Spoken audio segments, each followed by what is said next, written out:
In The End of Nature, Bill McKibben, a young writer from New York, writes of the loss of a pristine natural world, untouched by human hands and capable of sustaining and renewing itself indefinitely. With the effects of global environmental problems such as acid rain, the greenhouse effect, the depletion of the ozone layer, and the massive destruction of tropical rainforests, humankind has lost its sense of nature as a renewable resource capable of absorbing any amount of human change. Whatever we think nature is, the external world, the wilderness, the biosphere, a source of life, it can no longer be considered a force that is independent of human impact. The air, the water, the trees, the land, and oceans all have become increasingly subject to environmental degradation to the point that they have lost their resiliency altogether. The earth itself is like an organism suffering from the impact of man's civilization of it.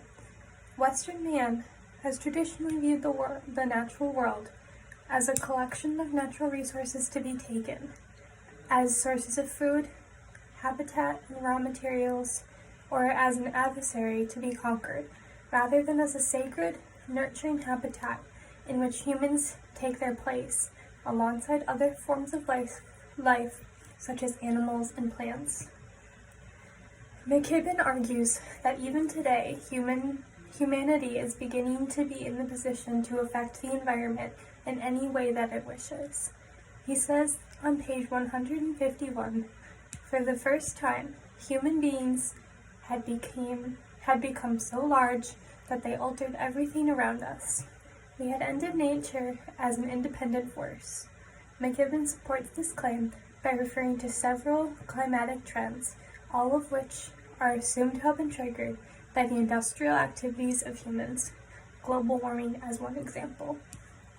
McKibben further argues the dangers of global warming, saying that it is something that will eventually lead to the end of the world, or the end of nature, at least in the sense of preventing people from leading indulgent lifestyles that they have been accustomed to. He writes on page 649, the increase in carbon dioxide and other trace gases will soon heat the world if it hasn't already done so. He then concluded that it is only a matter of time before humanity finds itself on the verge of facing extinction. The author concludes that the best way to address the situation would be individuals' willingness to switch to a more environmentally friendly mode of living. He also states that it would help substantially if a group of committed environmentalists like himself were put in charge of defining the socioeconomic ways of the entire world. McKibben's argument focuses on the need for a radical shift in Western consumer culture. He writes that the environmental crisis will be the end of the materialistic culture of the West. To that end, McKibben says that the whole of the human population will need to be able to sustain themselves on a finite amount of resources. We'll have to find new ways to recycle, and we'll need to make better use of all sources of water and food. This underscores McKibben's thesis, which is that environmental restraint must dictate all economic behavior. He later highlights the human species' determination to completely rewire nature by discussing some of the freakish inventions of biotechnology.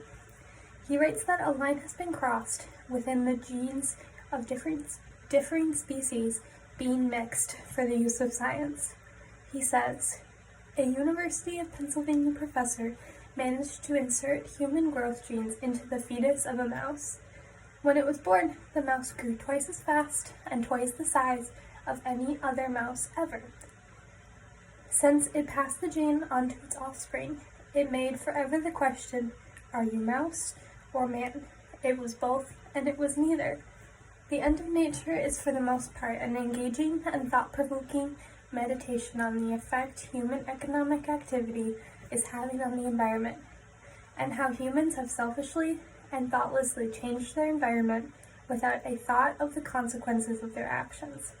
It is my opinion that part 1 of the book is the strongest, dealing with issues of the direct science of climate change and communicating all the facts in an accessible way. However, I believe the book began to drift in the second part and became too introspective, opinion-based, and philosophical. The problem I have with McKibben's argument is that it is too absolute and too final. The end of nature is more of a slogan and hyperbole than a scientific insight. Perhaps we are indeed reaching a great watershed in human civilization, as a result of which we will henceforth become stewards of a domesticated global environment. But perhaps the natural world is more resilient than McKibben imagines. He makes his case for the global environment crisis in terms of the scope and degree of man's environmental impact, but is humankind not still, at least in some sense, a part of nature? It is due to these reasons that I don't know if I would recommend this book to others. The author is correct to point out the gravity of the pending environmental crisis. However, his suggestion to address this issue essentially boils down to the entire world needing to live a more rural, self-sustaining lifestyle. This may not adequately address how the world can shift from its current globalized economy to one that is more regional. Can we do it at all? If so, how? These are questions that McKibben leaves unanswered. Still, The End of Nature is an excellent book, an excellent look at how the world is going to change in the coming years, and offers some suggestions for how to deal with it.